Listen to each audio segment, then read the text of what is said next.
Okay, let's go.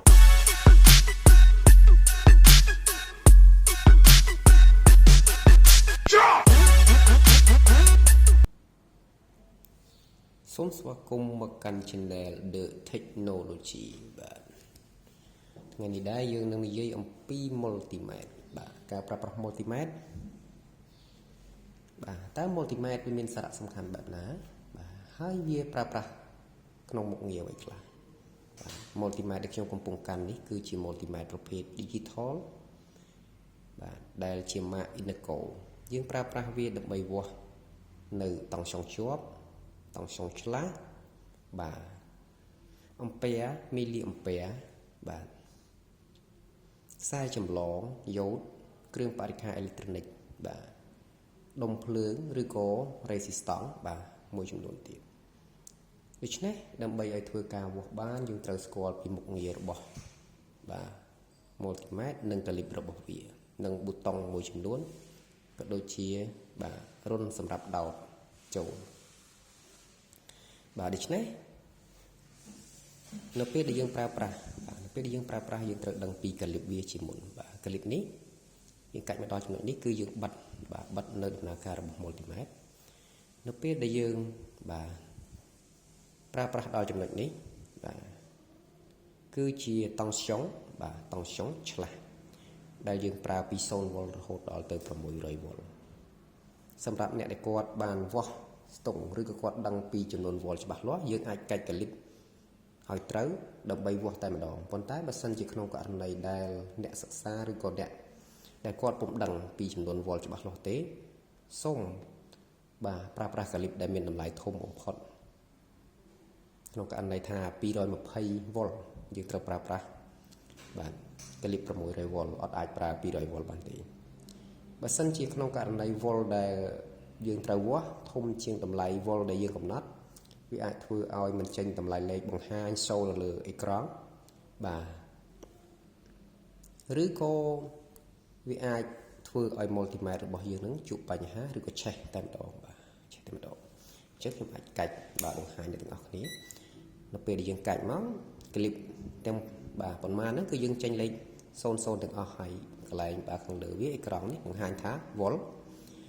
បាទត្រង់ចំណុចនេះគេដាក់ថា AC ជាតង់ស្យុងឆ្លាស់បាទជាតង់ស្យុងឆ្លាស់នៅពេលដែលយើងវាស់មកដល់បាទគំនុះត្រឹមនេះគឺយើងវាស់600វ៉ុលចុះក្រោមដូចគ្នាផងដែរចំពោះបាទជួរពណ៌សនេះ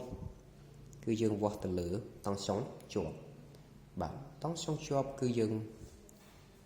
បាទវាស់ដូចគ្នានឹងតង់ស្យុងឆ្លាស់ដែរ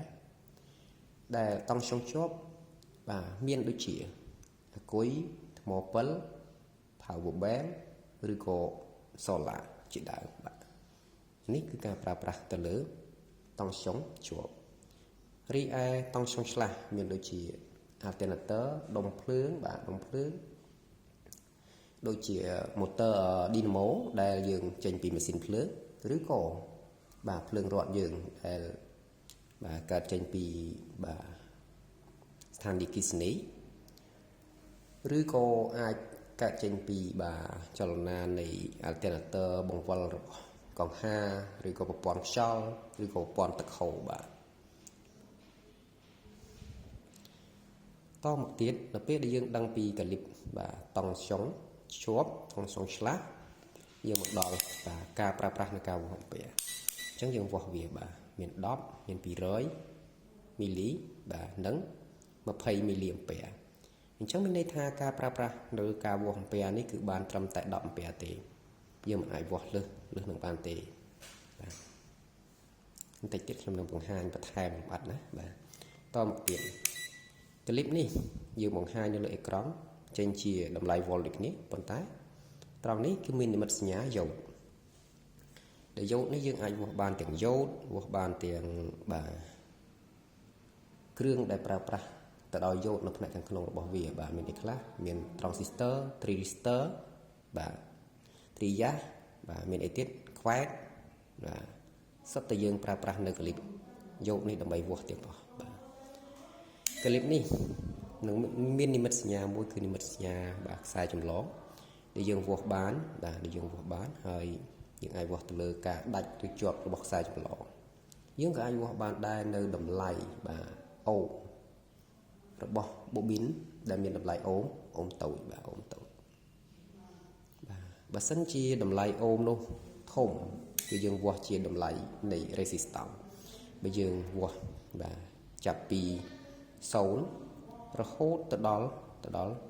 20m មានថា million បាទ million 20 លានអូមណាបាទ20លានអូមអញ្ចឹង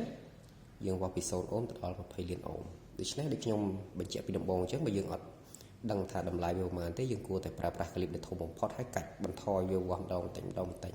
តែបើយើងចេះអានឧទាហរណ៍ថាដូចជា resistance មួយដែលខ្ញុំចេះអាននៅតម្លៃរបស់ resistance នោះខ្ញុំនឹងធ្វើការវាស់វាបាទធ្វើការវាស់វាដោយការលេខតម្រូវ clip នេះឲ្យត្រូវតែម្ដងឧទាហរណ៍ថាវា10គីឡូអូមអញ្ចឹងខ្ញុំអត់កាច់ clip 2គីឡូអូមទេហើយក៏ខ្ញុំអត់កាច់ clip 200គីឡូអូមដែរខ្ញុំកាច់ clip 20គីឡូអូមបាទអញ្ចឹងនៅពេលដែលយើងបាទយើងប្រើប្រាស់ទៅដល់ clip បន្តទៀតបាទយើងដល់ទៅ20លានអូមបាទនេះជា clip ដែលប្រើប្រាស់អូមធំមែនតើបាទវាមិនត្រឹមតែអាចវាស់នៅតម្លៃ resistance បានទេបាទអូមនេះយើងអាចវាស់ទៅលើបាទ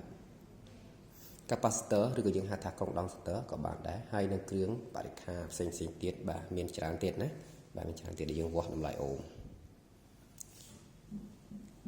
បាទអញ្ចឹងនៅពេលដែលយើងប្រើប្រាស់ចប់រួចរាល់គឺយើងត្រូវការបិទវាបាទដោយកាច់វាមក clip off វិញបាទដើម្បីបិទដំណើរការអញ្ចឹងមានប៊ូតុងប្រមាណទៀតដែលយើងត្រូវដឹងបាទដូចជាប៊ូតុងនេះប៊ូតុង hold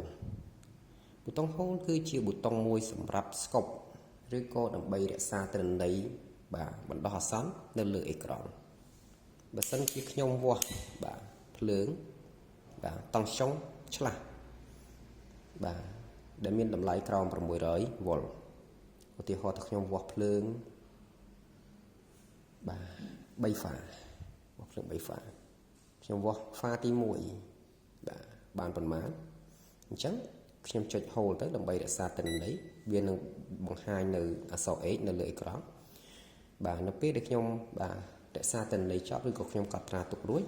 ខ្ញុំចុចវាដោះចេញបាទដោះចេញទៅអូខេបន្តមកទៀតខ្ញុំវាស់ហ្វាទី2ខ្ញុំធ្វើដូចគ្នារហូតចប់ហ្វាទាំង3ហ្នឹងគឺខ្ញុំដឹងតម្លៃ volt របស់វាបាទដូច្នេះយើងដឹងហើយបាទយើងដឹងហើយថា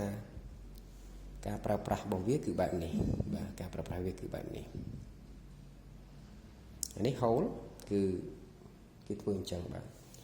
បន្តទៀតបាទចំពោះបាទខ្សែរបស់ multimeter របស់យើងខ្សែពណ៌ខ្មៅនេះគឺយើងដោតចូលរុនកណ្ដាលនេះបាទហើយខ្សែពណ៌ក្រហមនេះគឺយើងដោតចូលនៅរុនបាទខាងនេះមិនបានជាយើងអត់ដោតរុនខាងនេះបាទតិចទៀតខ្ញុំនឹងបង្ហាញដោតរុនខាងនេះមានន័យថាយើងវាស់ទៅលើ volt បាទតង់ស្យុងទាំងជាប់ទាំងឆ្លាស់បាទវាស់ទៅលើតម្លៃអូមបាទវាស់ទៅលើមីលីអាំពែបាទមីលីអាំពែនៅពេលដែលយើងវាស់នៅអាំងតង់ស៊ីតេបាទវាស់អាំពែគឺយើងវាស់ខាងនេះបាទខ្ញុំដកឲ្យមើលឲ្យឃើញបាទ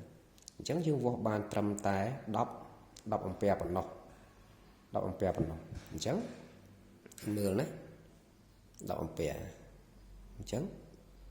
10អាំពែ max and fus អញ្ចឹងវាប្រកាសជាមានបញ្ហាហើយបើសិនជាយើងវាស់អាំពែដែ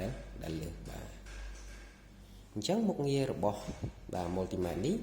គឺខ្ញុំសម្រាយបាទមានប៉ុណ្ណឹងហើយចំពោះ multimeter ផ្សេងទៀតក៏មានមុខងារឬក៏ function របស់វានឹងគឺមានច្រើន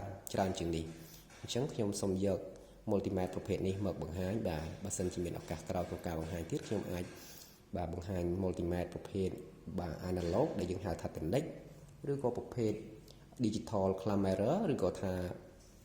ohmmeter ដង្កៀបបាទ ohmmeter ដង្កៀបបាទឲ្យបងប្អូនយើងបានស្គាល់ដូច្នេះថ្ងៃនេះយើងសិក្សាតែត្រឹម digital multimeter ប្រភេទនេះសិនបាទសូមអរគុណសូមជម្រាបលា